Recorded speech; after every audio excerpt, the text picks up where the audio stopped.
થોડાક સમય પહેલા તમે બધાએ જોયું હશે કે ધંધુકા તાલુકાના પચ્છમ ગામે એક હોસ્ટેલની અંદર 14 વર્ષના એક માસૂમ દીકરા સાથે સૃષ્ટિ વિરુદ્ધનું વિકૃત કૃત્ય કરવામાં આવેલું. આ કૃત્ય બન્યા પછી ધંધુકાની મહાન પોલીસે, હર્ષ સંઘવીની મહાન પોલીસે આશરે 15-20 દિવસ સુધી ફરિયાદીને ટલ્લે ચડાવ્યા પછી વિડીયો જ્યારે આખા ગુજરાતમાં વાયરલ થયો ત્યારે માંડ FIR નોંધી હતી. અને એ ઘટના આપણે જોઈ કે સરકારી હોસ્ટેલમાં રહીને ભણતા બાળક કે જેને પોતાના મા બાપે એક સારી આશા સાથે ભણવા મોકલ્યો છે, એ બાળક સાથે સૃષ્ટિ વિરુદ્ધનું કૃત્ય થાય, એના કપડાં કાઢી નાખવામાં આવે, એની સાથે વિકૃતિ કરવામાં આવે, એ ઘટના બની એના પડઘા હજુ શેમાં નથી.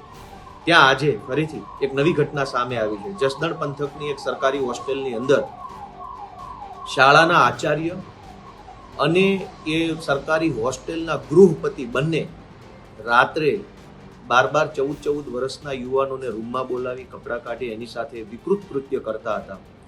આ ઘટના 12મા મહિનાની છે, ડિસેમ્બર 2024ની ઘટના છે.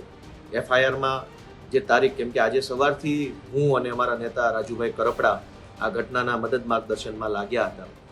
શરૂઆતમાં તો પોલીસે સાંભળવાની ના પાડી દીધી, આનાકાની કરી દીધી, કારણ કે આ ઘટનાનો એક આરોપી ભાજપનો મોટો હોદ્દેદાર છે. ભાજપનો મોટો હોદ્દેદાર શાળાના 12-14 વર્ષના છોકરાઓને રાત્રે રૂમમાં બોલાવી એમની સાથે વિકૃત વર્તન કરતો હતો, સૃષ્ટિ વિરુદ્ધનું કૃત્ય કરતો હતો. આ ઘટના સામે આજથી બની છે 12મા મહિનામાં, પણ અત્યાર સુધી દબાવી રાખવાની કોશિશ શાળાના આચાર્ય અને સંચાલક અને ભાજપના નેતાઓએ કરી છે.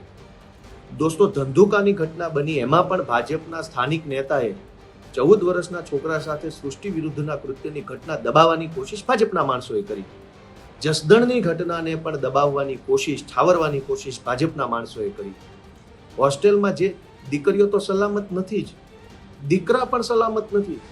14 વર્ષના દીકરાને હોસ્ટેલમાં ભણવા મૂક્યો હોય અને ગૃહ પિતા પોતે રાત્રે રોજ છોકરાઓને રૂમમાં બોલાવી જબરજસ્તી કરી, ગાળો દઈ, માર મારી સૃષ્ટિ વિરુદ્ધનું કૃત્ય કરે. આ કૃત્યને જસદણની કે ધંધુકાની પોલીસ છાવરે. આવા હીન કૃત્યને, વિકૃત કૃત્યને ભાજપના નેતાઓ છાવરે તો હર્ષ સંઘવીને એટલું જ કહેવાનું કે ભાઈ, ઢાંકણીમાં પાણી લઈને શરમથી ડૂબી મર, અને ઢાંકણીમાં પાણી લેવાનો જીવ નો હાલતો હોય તો પંખે લટકી જવાય. ગુજરાતના 14 વર્ષના દીકરાઓ પર સૃષ્ટિ વિરુદ્ધના કૃત્યો થઈ રહ્યા છે, એ પણ સરકારી હોસ્ટેલોમાં થઈ રહ્યા છે, અને સરકાર એની FIR નથી લખતી, પોલીસ એની FIR નથી લખતી. શરમ આવવી જોઈએ બધાને. મારું તો ફેસબુક ભાજપવાળાએ બંધ કરાવી દીધું છે. જ્યારથી ધંધુકાની ઘટનામાં મેં અવાજ ઉઠાવ્યો ત્યારથી મારું ફેસબુક BJPએ બંધ કરાવી દીધું છે. આ વિડીયો વધુ લોકો સુધી શેર કરજો. જસદણની, હું છોકરાનું નામ, જ્ઞાતિ, ઉંમર, હોસ્ટેલનું નામ એટલે નથી બોલતો કે કાયદા પ્રમાણે નામ બોલી ન શકાય. 14 વર્ષના એક છોકરાને નહીં, 4 થી 5 છોકરાઓ સાથે રોજે રોજ રાત્રે સૃષ્ટિ વિરુદ્ધનું કૃત્ય શાળાના સંચાલકો અને હોસ્ટેલના ગૃહપિતા કરતા હતા. એવી ઘટના સામે આવી છે. પોલીસ સવારથી ટલ્લે ચડાવતા હતા, પરંતુ રાજુભાઈ કરપડાના ઇન્ટરફિયરન્સથી અને અમારા બંનેના સંકલનથી FIR થવા તરફ વાત આગળ વધી છે. પરંતુ આ વિડીયો બની રહ્યો છે ત્યારે આજે 30 તારીખના 3:30 વાગ્યા છે બપોરના.